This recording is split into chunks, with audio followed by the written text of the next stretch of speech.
അസ്സലാമു അലൈക്കും വറഹ്മത്തുള്ളാഹി വബറകാതുഹു. നബി സല്ലല്ലാഹു അലൈഹി വസല്ലമ തങ്ങൾ റജബിൻ്റെ ആരംഭഘട്ടത്തിൽ പ്രാർത്ഥിക്കാറുണ്ടായിരുന്നു. അല്ലാഹുമ്മ ബാരിക് ലനാ ഫി റജബിൻ വ ശഅബാൻ വബല്ലിഗ്നാ റമളാൻ. അല്ലാഹുവേ, റജബിലും ശഅബാനിലും നീ ബറക്കത്ത് ചൊരിയുകയും റമളാൻ മാസം ഞങ്ങൾക്ക് എത്തിച്ചു തരികയും ചെയ്യണമേ എന്ന് റസൂലുള്ളാഹി സ്വല്ലല്ലാഹു അലൈഹി വസല്ലമ തങ്ങൾ പ്രാർത്ഥിക്കാറുണ്ടായിരുന്നു. വിശ്വാസി സമൂഹം റജബിലും ശഅബാനിലും നോമ്പ് നോറ്റുകൊണ്ട് റമളാനിനെ വരവേൽക്കാനൊരുങ്ങുമ്പോൾ റജബ് 27 നോമ്പ് വലിയ പ്രാധാന്യമുള്ള നോമ്പാണ്. അബൂ ഹുറൈറ റളിയല്ലാഹു അൻഹുവിനെ തൊട്ട് റിപ്പോർട്ട് ചെയ്യുന്ന ഹദീസിൽ നബി സല്ലല്ലാഹു അലൈഹി വസല്ലമ തങ്ങൾ പറയുന്നതായിട്ട് കാണാം.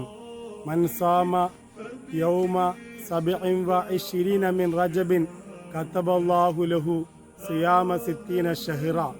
ഒരാൾ റജബ് 27 നോമ്പ് നോക്കിയാൽ അവൻ 60 മാസം നോമ്പ് നോക്കിയ കൂലി ലഭിക്കുമെന്ന് നബി സല്ലല്ലാഹു അലൈഹി വസല്ലമ തങ്ങൾ പറയുന്നതായിട്ട് കാണാം. ഏകദേശം 1800ഓളം ദിവസം നോമ്പ് നോക്കുന്നത് ഒരു ദിവസം നോമ്പ് നോക്കിയാൽ ലഭിക്കുമെന്നാണ് നബി സല്ലല്ലാഹു അലൈഹി വസല്ലമ തങ്ങൾ പറയുന്നത്.